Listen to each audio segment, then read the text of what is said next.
हम मैट्रिक के first chapter को स्टार्ट करने जा रहे हैं जिसका नाम है गैसियस एक्सचेंज। इस चैप्टर में हम प्लांट्स में गैसेस किस तरह एक्सचेंज होती हैं और एनिमल्स में कौन कौन से स्ट्रक्चर हैं जो कि गैसेस एक्सचेंज में इन्वॉल्व होते हैं उस सब की डिटेल से स्टडी करेंगे। और इस चैप्टर का लास्ट जो टॉपिक है वो है रिस्पिरेटरी डिजीजेज या रिस्पिरेटरी डिसऑर्डर।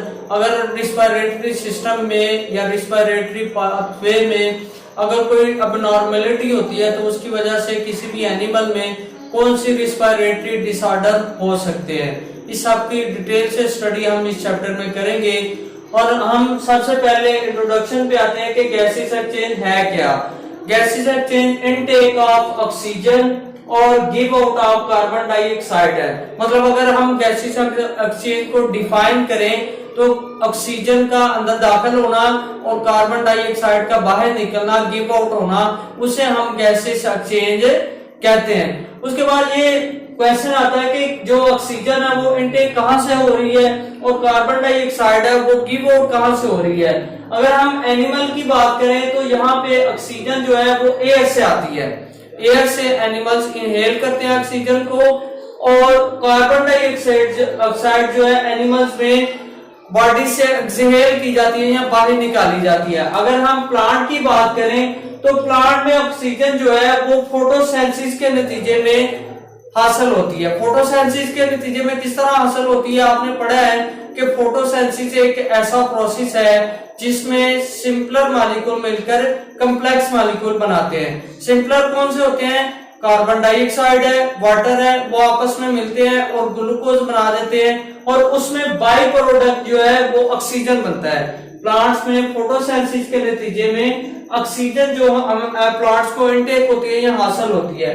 उसके बाद प्लांट्स में रिस्पिरेशन के नतीजे में कार्बन डाइऑक्साइड उसे हासिल होती है। रिस्पिरेशन का आपने पढ़ा हुआ है 9th चैप्टर में कि 9th क्लास में कि रिस्पिरेशन एक ऐसा प्रोसेस है जिसमें कॉम्प्लेक्स मॉलिक्यूल कौन से हैं, ग्लूकोज है, वो सिम्पलर में चेंज होते हैं। रिस्पिरेशन की हम बात कर रहे हैं एरोबिक रिस्पिरेशन, ऑक्सीजन की प्रेजेंस में जो रिस्पिरेशन होती है उसे हम यहाँ पे डिस्कस कर रहे हैं। रिस्पिरेशन क्या है कि जिसमें ग्लूकोज का मॉलिक्यूल सिंपलर मॉलिक्यूल वाटर में और कार्बन डाइऑक्साइड में चेंज होगा और जो कार्बन डाइऑक्साइड इसे हासिल होगी या गिव आउट होगी उससे हम गैसेस एक्सचेंज में इन्वॉल्व करते हैं। उसके बाद सेकंड पे है कि जो गैसेस एक्सचेंज है ये क्लोजली रिलेटेड है किसके साथ, रिस्पिरेशन के साथ। किसके साथ, रिस्पिरेशन के साथ। रिस्पिरेशन हमने पढ़ा है कि रिस्पिरेशन एक ऐसा प्रोसेस है जिसमें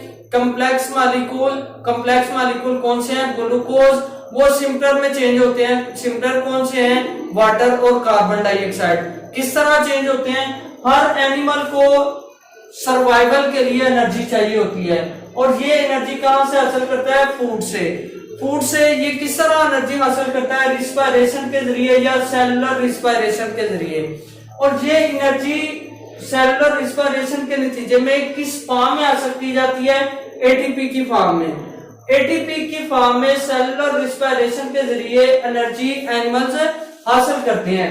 सेलुलर रिस्पिरेशन में होता क्या है कि ब्रेकडाउन ऑफ सीएच बॉन्ड की ब्रेकडाउन होगी। क्यों ब्रेकडाउन होगी, क्योंकि फूड जो है वो मोस्टली ऑर्गेनिक कंपाउंड से मिलकर बनी होती है। ऑर्गेनिक कंपाउंड हमने पढ़ा है कि ये सीएच बॉन्ड या जिसमें कार्बन और हाइड्रोजन इकट्ठे पाए जाएं उसे हम ऑर्गेनिक कंपाउंड कहते हैं और इनकी ब्रेकडाउन होगी। फिर इस ब्रेकडाउन की वजह से इनटेक ऑफ ऑक्सीजन होगी और give out of carbon dioxide होगी और इस वजह से हम कहते हैं कि गैसियस एक्सचेंज और रिस्पिरेशन आपस में क्या करते हैं, रिलेट होते हैं, आपस में सिमिलर है। लेकिन इसमें स्लाइड सा डिफरेंस भी है।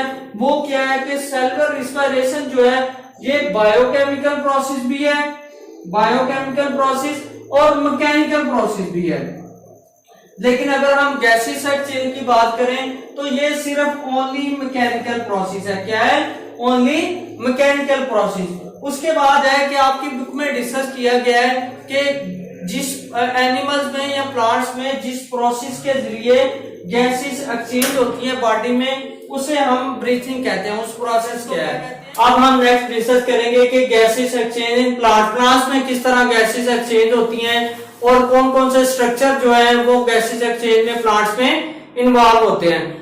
अगर हम बात करें गैसेस एक्सचेंज की इन प्लांट्स में, तो ये इसमें कोई फुली डेवलप कोई भी ऑर्गन सिस्टम नहीं होता कि जो कि गैसेस एक्सचेंज में इन्वॉल्व हो। जिस तरह एनिमल में होता है कि एक रिस्पिरेटरी सिस्टम होता है और जिसका एक स्पेसिफिक फंक्शन होता है, वही गैसेस एक्सचेंज करवाने के लिए हेल्पफुल होता है। इसमें हर सेल जो है गैसेस एक्सचेंज में इन्वॉल्व होता है, जिसमें सबसे पहले स्ट्रोमेटा है, एयर स्पेसिस है, क्यूटिकल है, लेंटिसेल्स हैं और रूट सिस्टम है। रूट सिस्टम को भी फर्दर डिवाइड किया जाता है। सबसे पहले हम स्ट्रोमेटा को डिस्कस करते हैं। स्ट्रोमेटा क्या है कि ये लीव्स में और स्टेम्स में पाए जाते हैं।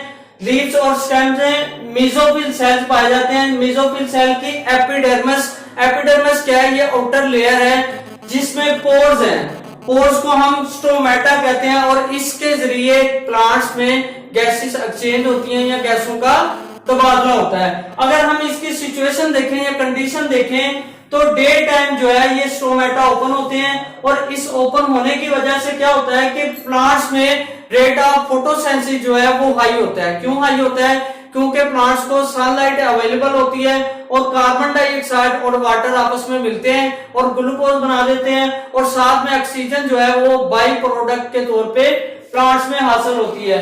और वो जो ऑक्सीजन है वो प्लांट्स इनटेक ऑफ ऑक्सीजन करके या गैसों का तबादले में यूज करते हैं। उसके बाद ये ऑक्सीजन जो है रिस्पिरेशन में नाइट टाइम में यूज होती है। अगर हम नाइट टाइम में स्ट्रोमेटा की बात करें तो ये क्लोज होते हैं और इस क्लोज होने की वजह से क्या होता है कि रेट ऑफ रिस्पिरेशन जो है प्लांट्स में हाई होता है। उसके बाद नेक्स्ट पे आ जाता है एयर स्पेसिस। एयर स्पेसिस क्या है? ये मेसोफिल सेल में ये एम्प्टी स्पेसिस है, ये खाली जगह है जिनके जरिए गैसों का तबादला होता है या गैसेस प्लांट्स में एक्सचेंज होती हैं। उसके बाद थर्ड पे है क्यूटिकल।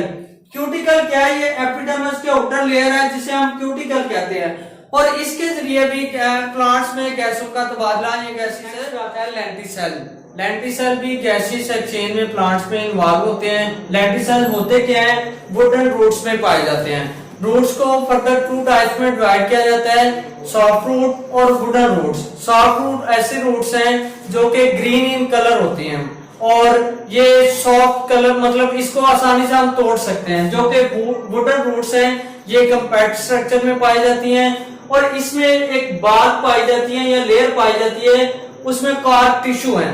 इन टिश्यू में डेड सेल्स पाए जाते हैं जिन्हें हम लेंटिसेल्स कहते हैं। क्या है कि कार्प टिश्यू में डेड सेल पाए जाते हैं जिन्हें हम लेंटिसेल्स बोलते हैं और ये लेंटिसेल्स प्लांट्स में गैसेस को एक्सचेंज करने में हेल्पफुल होते हैं। उसके बाद लास्ट पे आता है रूट सिस्टम। कुछ एक्वेटिक प्लांट्स में रूट सिस्टम के जरिए भी गैसेस एक्सचेंज होती हैं या गैसों का तबादला होता है।